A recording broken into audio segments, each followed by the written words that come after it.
This might be an obvious answer, but just looking for a bite on how much he means to this club, especially with the absence of his presence in that locker room. Well, he's one of the main drivers of our team for sure. He's the biggest minute defenseman, plays in all situations. He's a leader in our group. He's certainly missed there, but you know, if he's not there, you got to have guys step up and do the job. And we've had some young guys come in and do some pretty good things. So if he can't play, we'll continue with those young guys. If he can, it'll be a boost to our lineup. I talked to Leon about your team being 5-0 after losses this year. One, how do you guys hope to achieve that tomorrow? And two, what does it say about the leadership group in particularly in terms of bouncing back when they have to? Well, they talk about that all the time. We want to be a consistent team. If we lose, we want to make sure we bounce right back. So that's the message that they send each other in that room all the time, and we've been able to do it so far. Hopefully we recognize that again, come back. You know, we didn't play a bad game last night. We made some mistakes and didn't cover up the mistakes behind it and didn't capitalize on some chances. There was lots of opportunity to win that game last night. We didn't get it done, so we got to come back and regroup and get ready for LA. One of your leaders last night, Ryan Nugent-Hopkins, got point number 500. What can you say about that milestone and how much that means to the guys in the group? I think it means a lot to the guys in the group and to Nuge, and I think it means a lot to him to do it all in one place, do it in Edmonton. He loves playing here. Obviously, he signed long-term here to keep it going, so it's a credit to him as a player. He does so many things well in the game. You know, he's just an unbelievable utility player, and that pass he made to Dry last night on the first power play goal, like that's an unbelievable pass he makes. So credit to him for his ability and doing it all in one place. I think that's a real credit to him also. And in a natural circumstance, obviously with McDavid and Draisaitl, they get a lot of the headlines. Do you feel like Nuge is too often overlooked for his contributions for this club? I'll say he's not overlooked in our dressing room and his accomplishments with our team. You know, everybody in that room knows what he brings to our team. So, you know, Connor and Leon get lots of headlines out there, and deservedly so. But Nuge, our players know how valuable Nuge is in that room to us, and every day trying to win. Thanks, Dave. Hey, Dave. Devin also skated today. Just wondering if you have an update on him. And yeah, he's getting closer to. He's day to day. He needs a couple of practices. I think today was his first kind of full one with the team here. So I'll talk to him after he gets. I don't think he's a player tomorrow night, but he's getting close.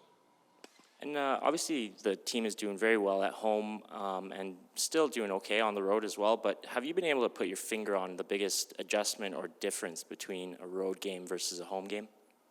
We try to play the same game all the way across. You know, there's some different factors that have come into play. You know, we analyze every game the same. You know, there's been some games at home that we probably didn't play as well as we liked and found a way to win, and there's some games like that one last night. I thought, you know, you watch it today, we deserved to win that game, but we didn't. So sometimes it's not a matter of where you play, it's how you play. Dave, can you assess the play of Evan Bouchard so far? It was good last night, really good. He was real good early in the year. He kind of dropped off a little bit, and now he looks like he's trending up again. So you know, we need him to be a good player for it. We need him to be a solid player, especially with Jim Playfair and I were laughing yesterday.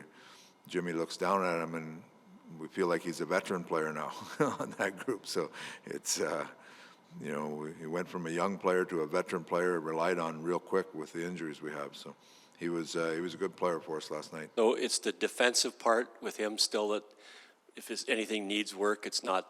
Obviously, he's got quite a few points for not playing on the power play. You know what? I think just with him, his defensive work is fine. It just, he needs to have that highest level of it all the time. And you know, the one of the things that's young players, especially really talented young players like that, they have the ability to be real good, and they have the ability to kind of take a step back also. And the next step for him is just to become a real consistent, really good pro. You know, where he might not have an outstanding game every game, but you're not going to have bad games. And that's where he started out real well. He kind of stepped back a few games there, and now it looks like he's trending up again. So those are just steps that young players go through, and you have to kind of read and react, and they learn from him. Bush is an unbelievable student of the game. Like, he understands what's going on. When he doesn't play well or he makes a few mistakes, he knows it way before any coach gets to him. He's a smart guy. He understands what's going, how to play the game, and he understands the risk reward. Like, he makes some really good plays that are hard plays to make, but that's why those top players like playing with him, because he can make those plays. Sometimes they don't go as planned that he had, that he gets mad at himself and they end up in turnovers. But for the most part, he makes good plays. He's coming. He's a good young player. Zach Cassian, looks like you've moved him with some different people. What are you right. not liking out of Zach, say, last night's game? You know what? A week or 10 days ago, he was a factor in the game. Last night, not so much. And he's you know, when he's engaged in the game, he can be a real effective player for us. When the line doesn't get much going in the offensive zone, it seems like they're chasing the game. And you've had Barry and Russell at least to start the games.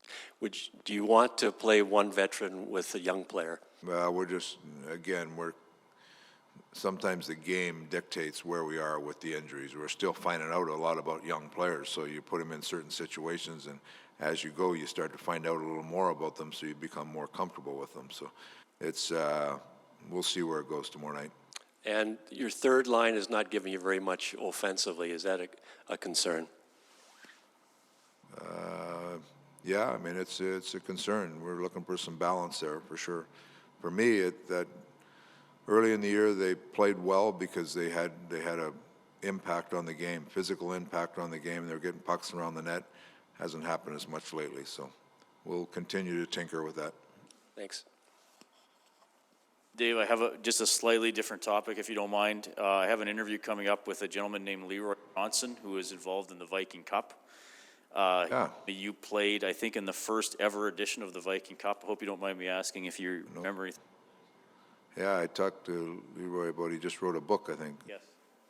Yeah, you know what? It was a fun tournament. I was playing for the Prince Albert Raiders, and there was teams from Europe there. There was Finland and Sweden, and the Raiders got invited to it, and it was the atmosphere. It was like playing junior hockey. You don't get to play many tournaments like that, where you're kind of back as that kid atmosphere, and it was packed, and the people were, you know, it was good hockey, and the people were really excited with the teams that were there. Lots of NHL scouts there. I remember Scotty Bowman being there, and so it was the ability to play in. It was like a kids tournament, but you weren't a kid anymore, and it made it a lot of fun. Yeah, he's a nice man. He did a nice book on it, but I read a little bit pieces of it and wrote a forward for it, I think. So he's a real nice man.